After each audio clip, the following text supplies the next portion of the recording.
ఒక పని చేస్తే కదా అది ఏ రకంగా జరుగుతుంది. ఇప్పుడు గతంలో చంద్రబాబు నాయుడు గారు నేను ఇది గౌరవ సభ కాదు కౌరవ సభ, గౌరవ సభ వచ్చాక నేను వస్తా అన్నారు. ఆయన కొంతమంది ఎమ్మెల్యేలు మంత్రులు మీ మంత్రులు ఎవరో తిట్టారని ఆయన ప్రజల్లోకి వెళ్ళటం జరిగింది. అలా కనీసం జగన్మోహన్ రెడ్డి గారు వచ్చి నాకు ఈ సమయం కేటాయించట్లేదు ఇది కరెక్ట్ కాదని ప్రజలకి చెప్పుకోవాల్సిన పరిస్థితి లేకుండా డైరెక్ట్గా నాకు ఇస్తేనే వస్తానంటాం ఎంతవరకు కరెక్టు మీరు చెప్పండి. అది లక్ష్మీనాథ్ గారు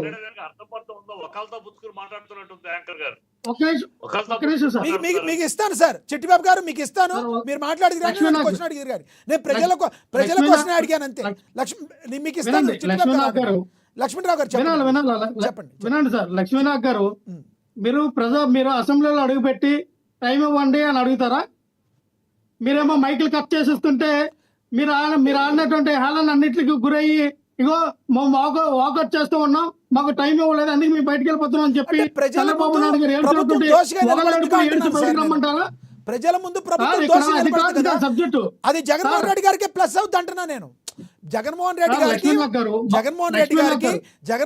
గారికి సార్ ఒక మాట వినండి సార్. వినండి లక్ష్మీనాథ్ గారు చెప్పండి. మాకు ఏది ప్లస్ అవుతుందో ఏది మైనస్ అవుతుందో మాకు తెలుసండి. రైట్, మాకు తెలియకుండా మా అధినాయకులు లేరు. ఏ రకంగా వెళ్తే ప్రజల్లో ప్లస్ అవుతుంది మైనస్ అవుతుంది మాకు తెలుసు. నేను ఇక్కడ అనేది పవన్ కళ్యాణ్ పిఆర్ఓ లాగా మాట్లాడితే ఎట్లా?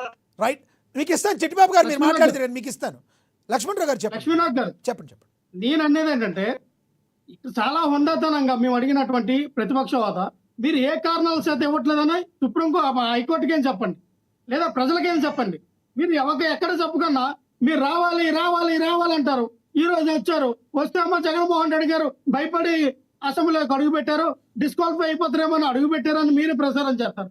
ఎందుకు అయిపోతారండి డిస్క్వాలిఫై? ఒకవేళ జగన్మోహన్ రెడ్డి గారు డిస్క్వాలిఫై అయిపోతే భయపడే వ్యక్తి అవసరమైతే మళ్ళీ వస్తాను, సమయం తక్కువ ఉంది. మనం చిట్టిబాబు గారితో మాట్లాడదాం. చిట్టిబాబు గారు నమస్తే సార్.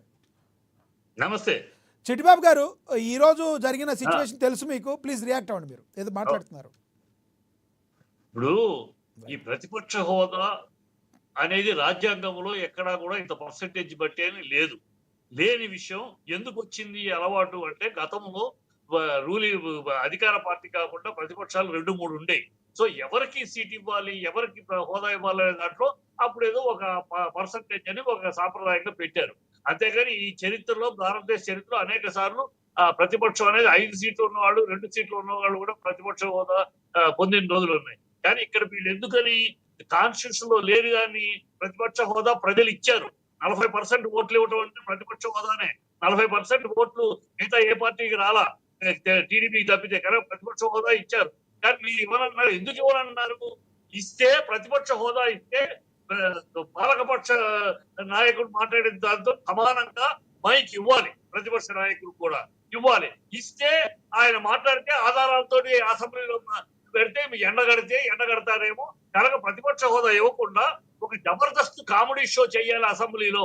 ఆయన వస్తా ఉంటే నవ్వాలి, హేళన చెయ్యాలి. అంటే గతంలో జగన్మోహన్ రెడ్డి గారు నవ్వినట్ట మంత్రి గారు మీరు మాట్లాడినానే హేళన చెయ్యాలి. చిట్టిబాబు గారు ఇప్పుడు మీరు చెప్పేది ఎలా ఉందంటే, చిట్టిబాబు గారు ఒక మాట చిట్టిబాబు గారు ఇప్పుడు ధైర్యంగా ప్రజల కోసం చిట్టిబాబు గారు ఒక మాట ధైర్యంగా ప్రజల కోసం అసెంబ్లీలో తమ గళాన్ని వినిపిస్తారనే అందరికీ ఒక అవకాశం ప్రజలు ఇచ్చారు.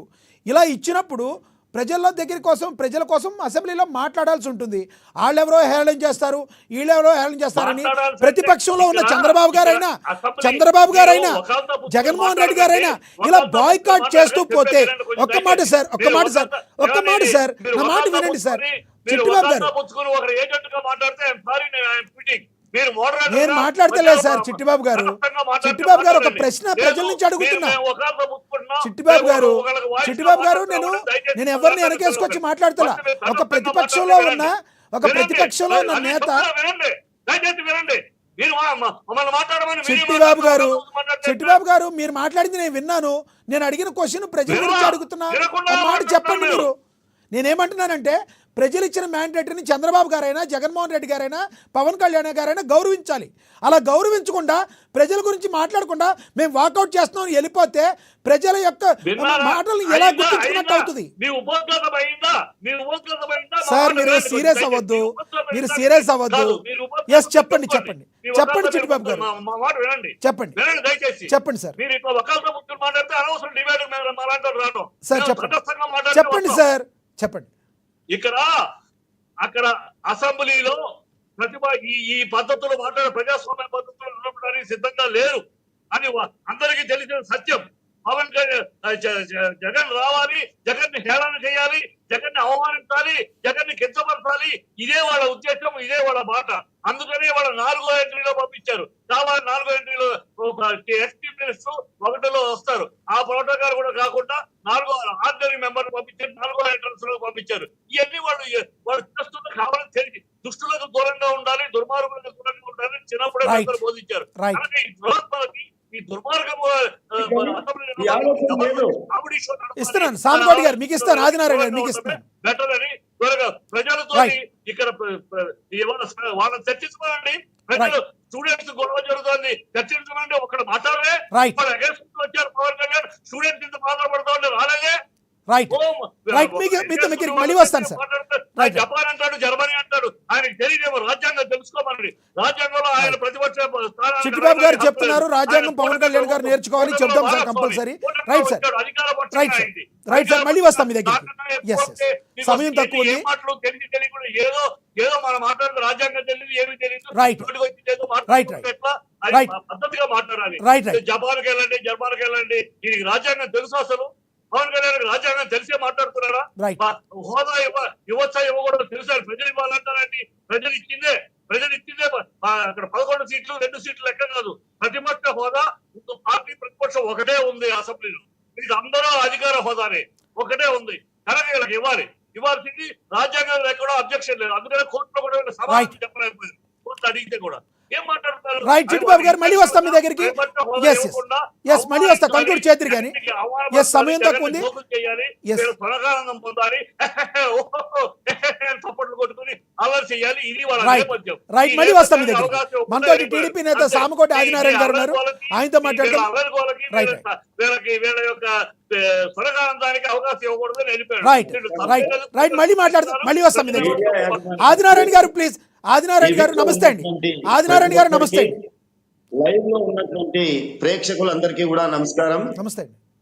ఈ రోజు మన చర్చకు సంబంధించిన విషయానికి వస్తే ప్రతిపక్ష హోదా అనేది గతంలో నుంచి కూడా మనం చూస్తే 1/3 ఏదైతే మనకు ఉన్నటువంటి ఏ రాష్ట్రంలో ఎమ్మెల్యేల సంఖ్య ఉంటుందో దాంట్లో 1/3 వస్తే వారికి ప్రతిపక్ష హోదా ఉంటుంది. అదే విధంగా గెలిచిన ప్రతి ఎమ్మెల్యే కూడా అసెంబ్లీలోకి వెళ్ళి మాట్లాడే హక్కు కూడా ఉంటుంది. మీకు 11 మంది ఎమ్మెల్యే సీట్లు ఇచ్చారు. మీ సమస్యలని 11 మంది ఎమ్మెల్యేల సమస్యలను ఇటు ప్రజల సమస్యల్ని మాట్లాడేకి మీకు అసెంబ్లీ అవకాశం. మీరు అసెంబ్లీకి పోకుండా ప్రతిపక్ష హోదా కావాలంటారు. మీరు ప్రజలు పడుతున్న ఇబ్బందులన్నింటినీ కూడా ఇటు అధికార దృష్టికి లేదంటే మన తెలుగుదేశం పార్టీ నాయకులకు చెప్పలేకపోతున్నారంటే ఇది మీ చేతగాంతనం. ప్రతిపక్ష హోదా ఇస్తే చెప్తామంటే ప్రతిపక్ష హోదా ఎట్లా ఇస్తారు? 1/3 ఎమ్మెల్యేలు ఉన్నారా? మీరు ఉన్నటువంటి 11 ఎమ్మెల్యేలు మీరు ప్రజల్లో పోరాడండి, ప్రజల సమస్యలు తెలుసుకోండి. గతంలో చంద్రబాబు నాయుడు గారు అసెంబ్లీ 21 మంది ఉన్నా కూడా అసెంబ్లీకి వచ్చారు కదా.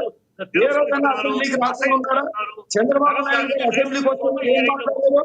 ఆ రోజు మీరు హేళన చేశారా?